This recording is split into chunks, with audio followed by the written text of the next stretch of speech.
Kini, peluru mulai diarahkan ke Muhaimin Iskandar, ketum PKB yang akrab disapa Cak Imin.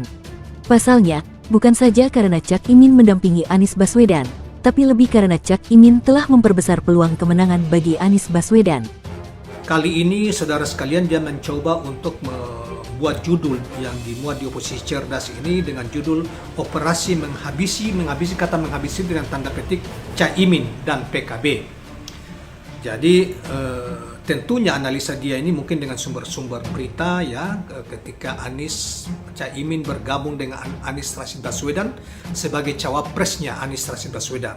Ini kemudian menurut dia ada beberapa kelompok yang tidak suka terhadap itu. Kenapa Cak Imin yang tadinya bergabung dengan koalisi pemerintahan Jokowi selama 2 periode, kemudian tiba-tiba dia bergabung dengan PKB Gerindra, dan Gerindra juga tidak memberi kepastian tentang pencawapresan beliau, maka kemudian lari bersama dengan Nasdem dan mencalonkan Anies sebagai capres dan dia sebagai cawapres. Itu kemudian ada kelompok yang mencoba mengoperasikan, mencoba untuk menjegal dan atau menghabisi dalam istilah Tony Rashid ini PKB dan Cak Imin sendiri. Saudara sekalian, Tony Rashid adalah seorang doktor ya, ilmu politik kalau tidak salah, sosial politik. Dia adalah seorang pengamat politik dan soal-soal kebangsaan dan seorang wartawan yang terkenal. Baiklah, coba kita bacakan analisa dan uraian beliau tentang masalah tersebut. Kini peluru mulai diarahkan ke Muhaimin Iskandar, ketua umum PKB yang akrab disapa Cak Imin. Pasalnya bukan saja karena Cak Imin mendampingi Anies Baswedan, tapi lebih karena Cak Imin telah memperbesar peluang kemenangan bagi Anies Rashid Baswedan. Untuk menjadi bagian dari kekuatan besar, kali ini mohonkan kepada rakyat PKB berkesempatan memimpin jalannya 10 tahun perubahan ke depan. Amin. Mohon doa dan dukungan para ulama, para masyayikh, para habaib.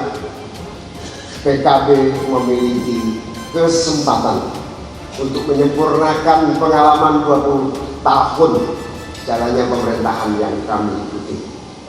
Pak Uda sering bilang, biasanya kalau dalam koalisi siapapun yang ada PKB di situ biasanya menjadi pemenang pemilu tahun 2020. Keyakinan ini menjadi motivasi dan energi yang mendorong seluruh komponen, seluruh kekuatan, seluruh jaringan keluarga besar Ahlus Sunnah wal Jamaah, keluarga besar seluruh jaringan perjuangan umat. Stigmatisasi Anies dengan tuduhan politik identitas, tuduhan bahwa Anies didukung oleh kelompok intoleran, Anies dikerumuni oleh orang-orang di sekitarnya yang ekstrim kanan, kini berangsur mulai meredup. Pada akhirnya ini memberi kesimpulan bahwa semua tuduhan kepada Anies selama ini memang tidak ada faktanya, secara substantif adalah salah objek.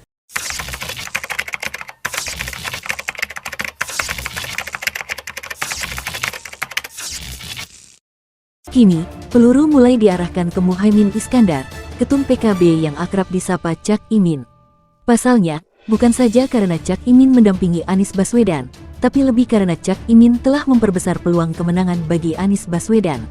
Setelah Cak Imin dan PKB gabung ke Koalisi Perubahan untuk Persatuan, KPP, operasi bertahun-tahun dalam rangka menghancurkan black campaign terhadap Anies Baswedan, khususnya di kalangan Nahdien Jawa Timur dan Jawa Tengah, akhirnya kandas. Operasi stigmatisasi Anies sebagai tokoh kontra NU menjadi berantakan dengan keputusan PKB mengusung Cak Imin sebagai cawapres Anies. Stigmatisasi Anies dengan tuduhan politik identitas, tuduhan bahwa Anies didukung oleh kelompok intoleran, Anies dikerumuni oleh orang-orang di sekitarnya yang ekstrim kanan, kini berangsur mulai meredup. Pada akhirnya ini memberi kesimpulan bahwa semua tuduhan kepada Anies selama ini memang tidak ada faktanya. Secara substantif salah objek.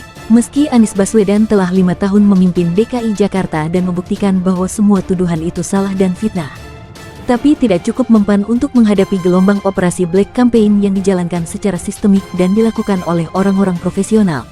Baru setelah Cak Imin bergabung, mata dan kesadaran publik mulai terbuka bahwa tuduhan itu merupakan kampanye hitam belaka. Cak Imin telah mengubah peta Pilpres 2024. Merapatnya Cak Imin ke Anies berhasil mengubah semua skenario Pilpres, khususnya terhadap Anies.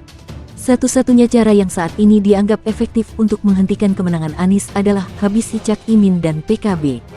Seorang kawan kasih info bahwa dana sudah cair untuk operasi habisi Cak Imin dan PKB. Info ini kuat karena datang dari orang yang mengaku terlibat dan terima dana. Setelah sukses menggagalkan Hovifah untuk mendampingi Anies Baswedan, tapi tampaknya tidak terhadap Cak Imin. Secara politik, Cak Imin boleh dibilang satu kelas di atas Hovifah. Lebih matang karena lama telah menahkodai sebuah partai milik warga Nahdliyin, yaitu PKB. Operasi untuk hancurkan Cak Imin dan PKB akan dilakukan secara masif dan sistemik. Kabarnya melibatkan dana yang tidak sedikit. Pemanggilan Cak Imin oleh KPK dan pengungkitan kembali isu lama terkait kudeta di PKB adalah tahap awal untuk mengoperasi Cak Imin. Ini menjadi kesempatan bagi Cak Imin untuk membuka kotak Pandora soal kudeta. Dari keterangan Cak Imin, tidak ada kudeta di PKB. Informasi Cak Imin sepertinya telah mampu mengubah keyakinan publik. Detail, jelas dan diungkapkan oleh pelaku yang siap menghadirkan bukti dan saksi. Pasca deklarasi Anies Cak Imin di Hotel Majapahit Surabaya, tanggal 2 September tahun 2023, 70-80% peluru mulai fokus ditembakkan ke Cak Imin dan PKB. Ada logistik khusus yang kabarnya memang disiapkan untuk kerjain Cak Imin dan downgrade PKB. Meski Anies Baswedan telah 5 tahun memimpin DKI Jakarta dan membuktikan bahwa semua tuduhan itu salah dan fitnah, tapi tidak cukup mempan untuk menghadapi gelombang operasi Black Campaign atau kampanye hitam yang dijalankan secara sistematik dan dilakukan oleh orang-orang profesional. Baru setelah Cak Imin bergabung, mata dan kesadaran publik mulai terbuka bahwa tuduhan itu merupakan kampanye hitam belaka. Cak Imin telah mengubah peta Pilpres 2024. Merapatnya Cak Imin ke Anies berhasil mengubah semua skenario Pilpres, khususnya terhadap Anies. Satu-satunya cara yang saat ini dianggap efektif untuk menghentikan kemenangan Anies adalah habisi Cak Imin dan PKB.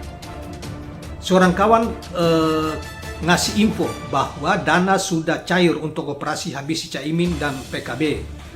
Info ini kuat karena datang dari orang yang mengaku terlibat dan terima dana.